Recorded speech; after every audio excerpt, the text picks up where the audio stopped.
Hey, what's up, beautiful people? We are back for part three of our conversation with Brandon Johnson and Paul Vallas, candidates for mayor of Chicago. Today's issue is charter schools. We gave each candidate the following real life examples of extremely questionable behavior on the part of a particular chain of charter schools.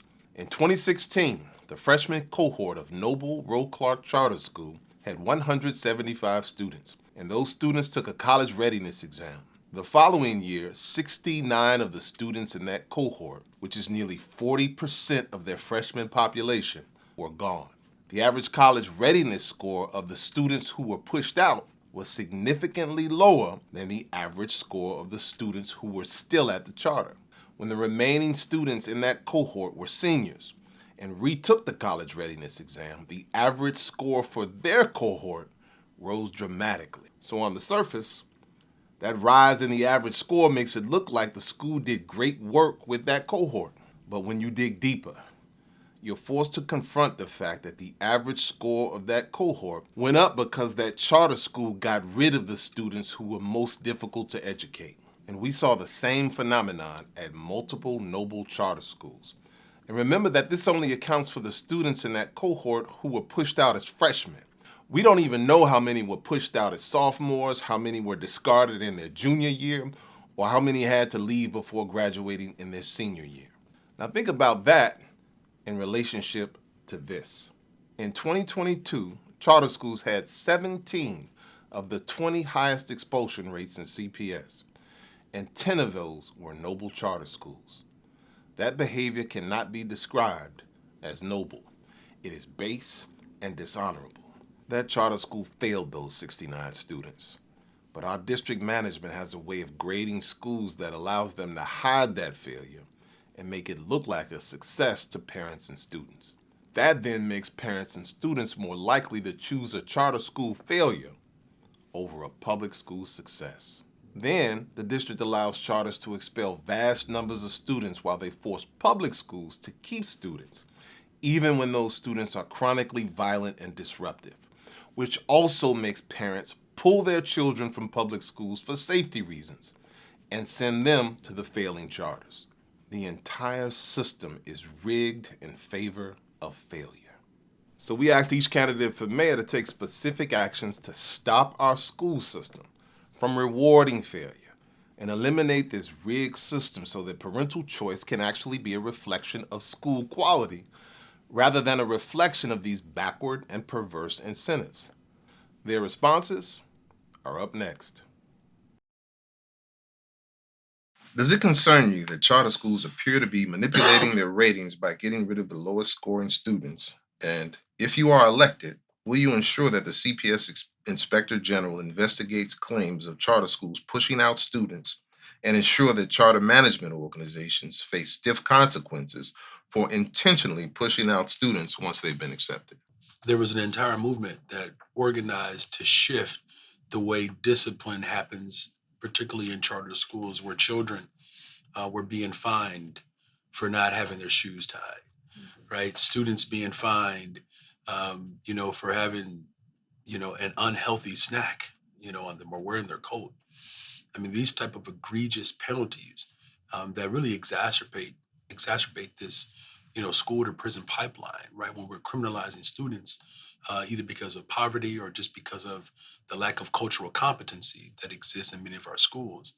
And so, absolutely, as mayor of the city of Chicago, working with the General Assembly, working with the City Council, working with obviously the Principals Association, and all stakeholders and families and parents to ensure that school communities are not just equitable, but we are administering just education, right? And so the type of behavior and the acts where systems are handpicking which students they would prefer to educate, that ends under my administration. And so not just a full investigation, but we're going to make sure that we are building systems in place so that all of our schools have a baseline of support so that no school decides who they're going to educate and who they're not going to educate.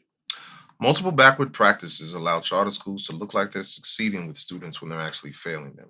Then this encourages parents to choose inferior charter schools.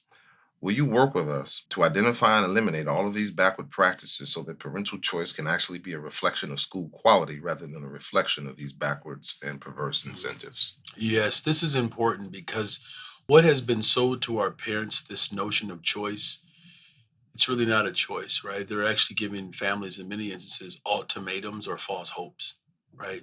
And this is why it's important that we'd have like a very thorough conversation about what every single school should have so that families are not competing for like these handful of slots because it's placed families in one of the most difficult predicaments.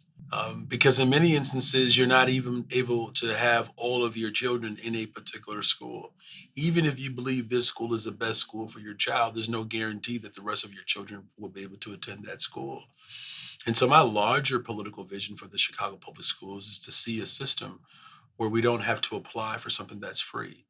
But in the meantime, we have to tell the truth of what parents are ultimately seeking. Mhm. And because there's been um, manipulation, quite frankly, particularly in Black and Brown communities, especially in Black and Brown communities. This manipulation that has led families to believe that the neighborhood component of their school is not worth investing in. That changes under my administration, and we certainly will have a more transparent operation so that in the midst of us working to revitalize our school district, where parents don't have to compete with one another, until we get to that point, we want to make sure that parents know what they're getting. And so the manipulative practices that have been used for a very long time in this city, and we're going to rip that system apart. And so the question in relationship to that phenomenon that our principals are concerned with is, since the average cohort score is part of how schools are evaluated and rated in CPS, does it concern you that charter schools appear to be manipulating their ratings by getting rid of the lowest scoring students? Well, first of all, it concerns myself with any school that tries to manipulate its ratings by exiting students. When, I found that many traditional schools will do that too, but clearly the charter schools have done that. And, let me point out that we only opened 15 charter schools in Chicago during our tenure, just 15. And of course, we created the Youth Connection Charter School, which we're taking a number of these community-based alternative schools for students who have been violated the zero tolerance policy, were expelled, or have been incarcerated, were returning from incarceration, Jack Weiss program. And we formed them into a single charter, which the community strongly supported because we had young people who needed to get back into school, but for a variety of reasons could not enroll overage, maybe they're overage, into the traditional high school. So the point is, I've always felt that you've got to focus the overwhelming vast majority of your attention on traditional public schools. But I believe that schools should be evaluated, based on how well they do with the students that entered their school when they were freshmen. If you're claiming that you have 90, 100% graduation rates in your, and 50% of the kids who started your school the freshman year did not finish in that school, then you're a failure. So I'm used to that type of manipulation. I've seen it. That should not be tolerated. I also think that, and we have done this in school districts that I have taken responsibility for, that anytime a student leaves a school and transfers from one school to another, whether it's a charter school transferring to a traditional public school, or transferring from a magnet school, to a neighborhood school, to a traditional neighborhood school, I think there needs to be an explanation. There needs to be a justification. That needs to be recorded, because I think schools should also be evaluated based on their exodus rate, the number of students that are transferring. There needs to be that transfer factor when evaluating and assessing schools' effectiveness. So I'm all with you. We can't allow people to manipulate the data. We can't allow people to just drop students, whether it's charter schools or non-charter schools or magnet schools, without explanation, without justification, and without that counting, that being included in the evaluation of the effectiveness of that school. So I support where you're coming from. You're absolutely right. There needs to be a single standard that's applicable to all schools when it comes to not forcing students out and then manipulating their data to suggest that they're doing far better than they're actually doing when you consider that they may actually, those numbers may be inflated by the fact that some of the more challenged students are being pushed to the sidelines. Part of the problem is that no one's looking for it either, and so that's the follow-up question. If you're elected, will you ensure that the CPS Inspector General investigates claims of schools pushing out students and ensure that the management of these charter organizations face stiff consequences for intentionally pushing students out once they've been accepted? Well, the answer to that is yes. I also think the pushing out of students, as well as the not fulfilling and implementing the special education standards, should be a criteria that determines whether or not those charters are extended. I mean, there should be a zero tolerance policy for intentionally pushing students out, and there should be a zero. I mean, families should have the right to transfer their kids to another school if they feel that school is not performing. But there needs to be the distinction needs to be made between parental choice and obviously the school creating conditions that push people out. And I think they need to be held accountable. And it's not only directing the Inspector General to do that, but you really need an Office of Accountability that's going to be, let's say, colorblind when it comes to traditional schools and charter schools, and that holds all schools to the same standards. And I'll tell you, the exodus, of students from one school to another, it is a real crisis. One of the things that characterized my administrations, not only in Chicago but also in Philadelphia, was the degree to which the mobility was significantly reduced.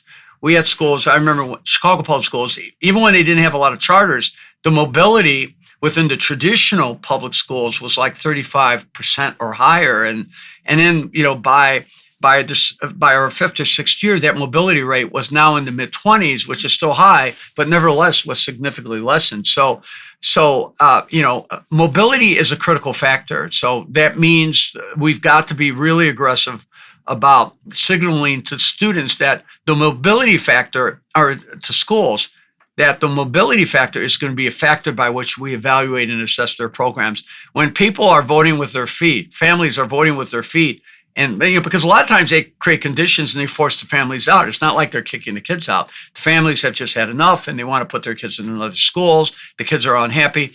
Mobility has got to be a factor. It's got to be a factor when signaling a deeper investigation in those schools that claim that they're doing very well when in fact they're just forcing students out. The next charter school subject is expulsion rates. Alex with the question. Does it concern you that in 2022, charter schools represented less than 6% of those schools in CPS's expulsion data file, but account for more than 70% of all expulsions? Yeah, it does. And it just tells you that they're not holding schools accountable. I mean, our approach was not only to evaluate schools or to monitor expulsions very closely, but our approach was also to create alternative programs too, because we had some instances where we needed to get, particularly students that were returning from incarceration and things like that, or individuals who were returning to school who were, who wanted to return to school were 18 years or older. One of the reasons that we created, or that we identified, this network of community-based schools that formed Youth Connection charters. These weren't traditional charter schools. These were actually schools in the community that targeted that populations. Was so that we had legitimate alternative placements when you have students that legitimately need to be in alternative schools. And to this day, Youth Connection does very, very well. But yeah, it just reflects the fact that there has seemed to have been a deterioration of effective accountability when it comes to not only the evaluation of charter schools, but the school system does a lot of contracting with other private school providers for special education services, for alternative services. So I think what you need to do is you need to be very, very aggressive about holding everybody accountable, and you need to require people to be held accountable for the same standard. The data on some of the schools it makes me, compels me to ask that fundamental question: who's been minding the store? Who's been paying attention to this? Why haven't these issues been more public in recent years? So, so I'm for 100% accountability, and I think things like expulsions, like mobility rates, are things that need to be factored in when we're evaluating the effectiveness of charters. In fact, even more so with charters, because charter contracts have to be renewed. So there's that opportunity to ask those fundamental questions. And I think expulsion rates and mobility rates are factors that need to be considered when the decision is made whether or not to extend a charter. So I assume that would mean that you'd be for holding them to the same expulsion standards that a regular CPS school. Yeah, and I'm surprised that they're not, because they should be. We always held people to the same standards. We were very, very rigorous. In fact, when individuals were dropped from charter schools, and we only have 15 charter schools in Chicago of the 558, I mean, they were required to give an explanation. So we used to monitor that data when evaluating schools and assessing whether or not they should be renewed. So I just think you need to have I'm for the same accountability, the same aggressive accountability. And I think the central administration should have the ability to veto the expulsion of a student too. Any expulsion of a student should not be made by that individual local school. That final decision needs to be approved by the central administration, whether it's a traditional public school or, for that matter, a charter school. That, the central administration needs to hold them accountable, and they need an explanation, and ultimately they need to be able to sign off. Part two to that scenario was there's a multitude of backward practices that create perverse incentives that allow charter schools to look like they're succeeding with students while they're actually failing them. This then encourages parents to choose inferior schools. Will you work with us? And I'm not asking you to believe us. I always should tell the board, I don't ask you to believe me. I'm asking you to investigate what I'm claiming here. And so what I'm asking, will you work with us to identify and eliminate all of these backward practices so that parental choice can actually be a reflection of school quality rather than a reflection of these backward and perverse incentives? Yeah, absolutely. And look, I'm prepared to be guided by you on this practice, because again, when I left Chicago, we have 15 charter schools, and then we had the alternative schools network, which again were existing alternative schools that we brought into a single charter, and then we were able to double their enrollment, and then they became places for kids to go to who had left or been expelled or were returning from incarceration, were 18, 19, 20 years old. Was very successful. They've graduated 22,000 students from that network since we created it. So, but there's a big gap between then and now, between Renaissance 2010 and all the schools that were open, the charter schools that were open after my watch. So, so I would be well prepared to be guided by you, and for you to help identify what the leveling of the playing field when it comes to accountability might look like, because you're in the trenches, you've been in the trenches. So I would be prepared to be guided by you on what a level playing field looks like, because your principals know better than anybody.